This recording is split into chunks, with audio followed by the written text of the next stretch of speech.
Bonjour, dans cette vidéo, on poursuit notre introduction au PNID en faisant un petit exemple de croquis. On verra les bases, comment faire un croquis et différents points pour structurer notre PNID pour que ça soit le plus clair possible et le plus facilement lisible. Tout d'abord, quand on se fait un croquis, en général, on va voudra mettre un cartouche. Donc, dans ce cas-ci, là, c'est vraiment purement fictif ce qu'on va faire. Donc, j'aurais pas nécessairement besoin de faire le cartouche. Mais dans le cartouche, on pourrait avoir le nom, on pourrait avoir la date. On va se donner un numéro de dessin aussi, okay, pour qu'on puisse le retrouver par la suite. Et quand on le mettra au propre, on a un numéro rattaché à ça. Et on va donner une petite description. Et on va dire qu'est-ce que ça contrôle. Donc, je vais vouloir faire une boucle de débit avec un transmetteur indicateur 4 à 20 mA qui sera un débitmètre magnétique. Je veux un régulateur qui va être situé dans le panneau principal et qui va être visible, par exemple sur la porte du panneau. Le débit, on va le contrôler avec une vanne 3 à 15 PSI qui n'aura pas de positionneur. Et je veux ajouter un bypass à la vanne de contrôle. La vanne, on va dire qu'elle va être fail close. Tout d'abord, on aura notre débit qui va arriver de quelque part. Donc, je vais avoir une alimentation d'eau. Là, normalement, l'indicateur, je pourrais être plus précis, donner un numéro de dessin. Là, j'en ai pas, étant donné que c'est vraiment un cas fictif. Ensuite, je pourrais tracer mes conduits. Donc, je vais avoir mon conduit d'eau. Et là, par exemple, je voudrais aller dans un réservoir. Ça serait important de toujours indiquer le sens du débit avec une petite flèche comme ça ici. Et là, je vais mettre un réservoir. Et lui, on ne sait pas ce qui se passe. Et on va aller vers une embouteilleuse. Maintenant, je vais vouloir installer mes différents instruments. Je vais commencer par placer ma vanne de débit. La vanne de débit, en général, on va essayer de la mettre le plus près possible de la sortie. Okay? Donc, le plus près possible d'ici pour éviter que notre conduit soit vide quand on va commencer, donc pour avoir le plus d'eau possible et éviter les pertes. Dans ce cas-ci, je vais devoir y mettre un bypass. Étant donné que c'est un schéma, je vais me laisser quand même un petit peu plus de place. Donc, je vais commencer par effacer ça ici et je vais ajouter ma vanne. Donc, avec un contrôle pneumatique, diaphragme avec ressort. Maintenant, je vais y ajouter le bypass. Et ça sera important d'indiquer c'est quoi les positions de nos vannes. Donc, mon bypass va être normalement fermé et ma vanne va être fail close. Je pourrais l'indiquer avec une flèche ici ou écrire FC pour fail close. Ensuite, je vais vouloir installer mon débitmètre, donc mon débitmètre magnétique. Lui doit être avant la vanne pour être sûr qu'il soit toujours rempli d'eau.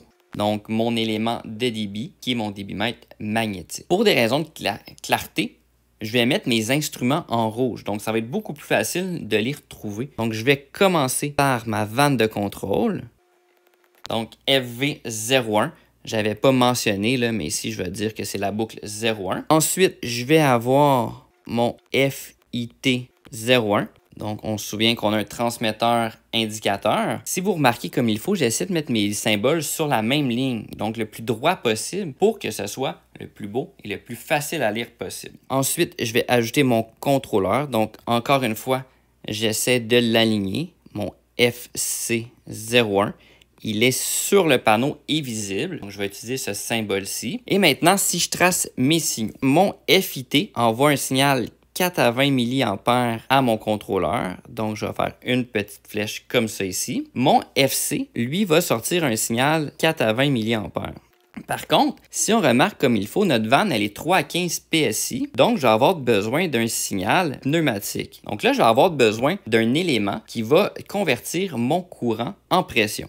Je vais ajouter un FY, donc un élément de débit 01, qui lui va être un I2P, donc qui va convertir le courant à la pression, comme ça ici.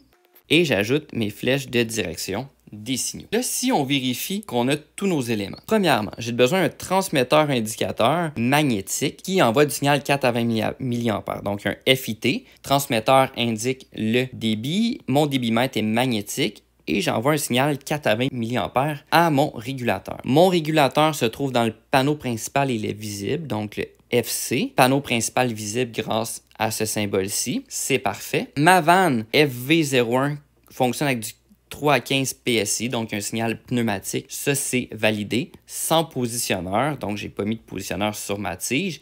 et elle est fail close. J'ai ajouté le fail close ici, bon, ou la petite flèche. Normalement, on mettrait soit un ou l'autre. Là, j'ai mis les deux là, juste pour les besoins. Et j'ai mon signal 4 à 20 mA qui part de mon contrôleur vers mon FY, qui est un convertisseur I2P, donc convertit le courant en pression. Et ensuite, j'ai ajouté ma vanne de bypass, donc ces 3 éléments-ci, okay, qui me permettraient de faire un bypass. Et j'ai mis la notation normally closed, donc normalement fermé, pour éviter que le flow passe par là en mode de fonctionnement normal. J'ai aussi ajouté les indicateurs de qu'est-ce qui arrive. Bon, là, ici, c'est de l'eau et vers où que ça s'en va.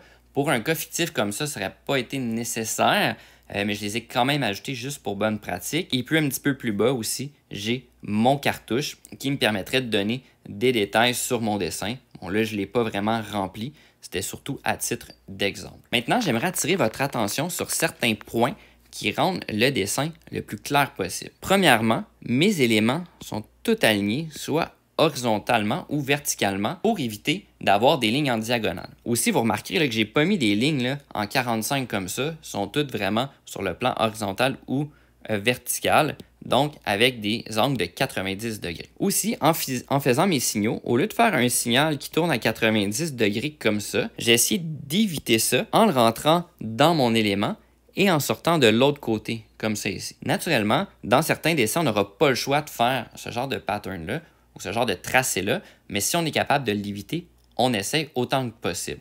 Okay, même chose pour ici, je suis allé directement en ligne droite. Au lieu, par exemple, de mettre mon FY ici, de poursuivre mon signal, puis de revenir comme ça ici, je me suis assuré de laisser ça bien droit. On remarque aussi que je n'ai pas de croisement. Donc, je n'ai pas un signal qui fait ça comme ça, puis un autre qui fait ça comme ça. Donc, dans la grande majorité des cas, on va être capable d'éviter ce genre de croisement-là et on va essayer de le faire. Et si on a plein de croisements, ça devient vraiment dur à lire notre dessin. Okay, donc, on essaye d'éviter ça au maximum, les croisements.